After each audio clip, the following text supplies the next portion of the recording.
Hello friends, welcome to my YouTube channel फटाफट general education. तो आज इस वीडियो में हम लोग बीएड एंट्रेंस एग्जाम के लिए हिंदी का क्वेश्चन करेंगे। तो पहला क्वेश्चन है, अपभ्रंश में कितने भेद प्रचलित थे। तो अपभ्रंश में कितने भेद प्रचलित थे? ऑप्शन है 7, 5, 10 या 3। तो आंसर होगा इसका 3। पाली को भाषा भी कहा जाता है। तो पाली को कौन सी भाषा कहा जाता है? ऑप्शन है देश भाषा, देव भाषा, जन भाषा या लोक भाषा। तो इसका आंसर है लोक भाषा। मगधी निम्न में से किस भाषा को कहा जाता है? तो मगधी किस भाषा को कहा जाता है? ऑप्शन है प्राकृत, पाली, संस्कृत, हिंदी। तो इसका आंसर होगा पाली भाषा। आचार्य हेमचंद्र ने किसके व्याकरणों की रचना की है? तो आचार्य हेमचंद्र ने किसके व्याकरणों की रचना की है? ऑप्शन है प्राकृत या अपभ्रंश, संस्कृत तथा प्राकृत, अपभ्रंश तथा हिंदी या संस्कृत तथा हिंदी। तो इसका आंसर है प्राकृत तथा अपभ्रंश।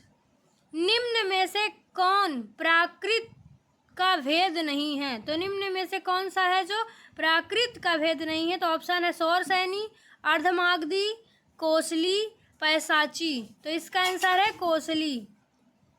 व्याकरण दर्पण किसकी रचना है? तो व्याकरण दर्पण किसकी रचना है? ऑप्शन है शिवपूजन सहाय, किशोरीदास वाजपेयी, रामचंद्र शुक्ल, श्याम सुंदर दास। तो इसका आंसर होगा शिवपूजन सहाय। हिंदी शब्द का प्रयोग सर्वप्रथम किस भाषा की रचना में हुआ है? तो हिंदी भाषा का सर्वप्रथम प्रयोग किस भाषा की रचना में हुआ है? ऑप्शन है संस्कृत, पाली, प्राकृत या फारसी। तो इसका आंसर है फारसी। भारत में बोलियों की संख्या कितनी निर्धारित की गई है? तो भारत में जो बोलियों की संख्या है कितनी निर्धारित की गई है? ऑप्शन है 650, 436, 18 या 32। तो कितनी निर्धारित की गई है? 436।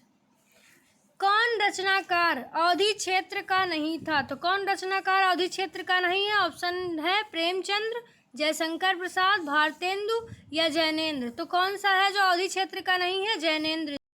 दास की रचना रामचरितमानस किस बोली की साहित्यिक रचना है? तो रामचरितमानस जो है ये तुलसीदास जी द्वारा लिखी गई है। और किस भाषा की साहित्यिक रचना है? ऑप्शन है अवधी, ब्रज, मगही या मैथिली।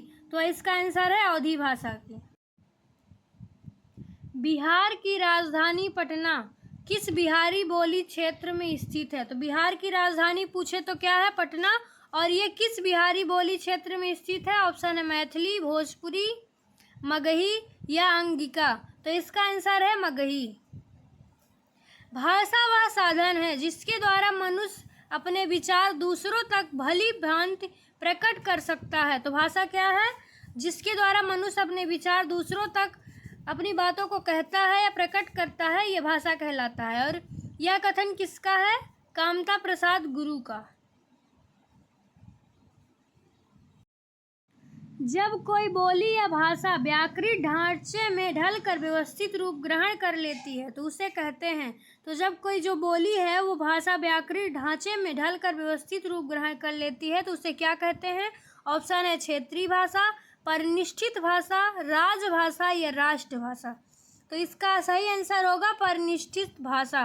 वर्णों के मेल से जिस सार्थक वर्ण समूह या ध्वनि समूह की दृष्टि होती है उसे कहते हैं। तो वर्णों के मेल से जिस सार्थक वर्ण समूह या ध्वनि समूह की सृष्टि होती है तो उसे क्या कहते हैं? ऑप्शन है अक्षर, शब्द, वाक्य या उपवाक्य। तो इसका आंसर होगा शब्द।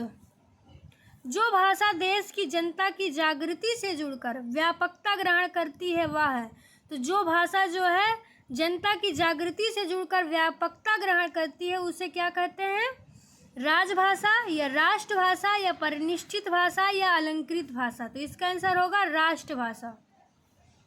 किस रचनाकार ने हिंदी भाषा को हिंदवी कहा है? तो किस रचनाकार ने है जो हिंदी को हिंदवी कहा है? ऑप्शन है सूरदास, कबीरदास, मुल्ला दाऊद, अमीर खुसरो। तो ये क्वेश्चन है इम्पोर्टेंट है। तो ये पूछा जाएगा किस रचनाकार ने हिंदी भाषा को हिंदवी कहा है? तो अमीर खुसरो जी हो जाएंगे। निम्नलिखित में से कौन बिहारी हिंदी बोली नहीं है? तो कौन सी है जो बिहारी हिंदी बोली नहीं है? ऑप्शन है भोजपुरी, मगही, मैथिली, बघेली। तो इसका आंसर हो जाएगा बघेली। इनमें से कौन पूर्वी हिंदी की बोली नहीं है? तो इनमें से कौन सी है जो पूर्वी हिंदी की बोली नहीं है? ऑप्शन है अवधी, कनौजी, बघेली या छत्तीसगढ़ी। तो इसका आंसर हो जाएगा कनौजी। किसी भाषा के बोलने तथा लिखने के नियमों की व्यवस्थित पद्धति क्या कहलाती है? तो जो किसी भाषा को बोलने या लिखने के नियम होता है वो क्या कहलाता है? वाक्य विचार, व्याकरण या साहित्य या परिष्करण। तो इसका आंसर हो जाएगा व्याकरण। देवनागरी किस भाषा की लिपि नहीं है? तो ये ऑप्शन है, इसमें से बताना है कि देवनागरी जो भाषा है किसकी लिपि नहीं है?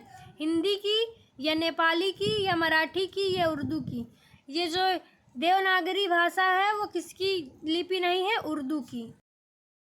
निम्नलिखित में से तमिल भाषा की लिपि कौन सी नहीं है? तो इसमें से बताना है तमिल भाषा की लिपि कौन सी नहीं है? देवनागरी या रोमन, द्रविड़, नास्तलिक। तो इसका आंसर हो जाएगा द्रविड़। निम्नलिखित में से कौन हिंदी की उपभाषा नहीं है? तो ऑप्शन में है पश्चिमी, पूर्वी, पहाड़ी या दक्षिणी। तो इसका आंसर हो जाएगा दक्षिणी। ये उपभाषा हिंदी की नहीं है। भाषा का वह रूप जिसका प्रयोग सामान्य जनता अपने समूह या घरों में करते हैं उसे कहते हैं। तो भाषा का वह रूप जो प्रयोग जो है सामान्य जनता या समूह या घरों में करते हैं उसे क्या कहते हैं? परिनिष्ठित भाषा या क्षेत्रीय बोली, राजभाषा या राजकीय भाषा।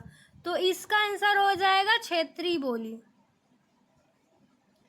मध्यकाल में काव्य भाषा के रूप में सर्वाधिक प्रचलित थी। तो मध्यकाल में काव्य भाषा के रूप में सर्वाधिक प्रचलित थी। ऑप्शन है राजस्थानी, मगही, ब्रजभाषा या बघेली। तो इसका आंसर हो जाएगा ब्रजभाषा। अमीर खुसरो की रचनाएं किस बोली में रचित है? तो अमीर खुसरो की रचनाएं जो है किस बोली में रचित है? अवधी या ब्रजभाषा या खड़ी बोली, कन्नौजी। तो इसका आंसर हो जाएगा खड़ी बोली। तो इस वीडियो को यहीं करते हैं एंड, और अगली वीडियो में हम लोग आगे के व्याकरण के बारे में पढ़ेंगे, अगले चैप्टर के बारे में, यानी वर्ण तथा ध्वनि विचार।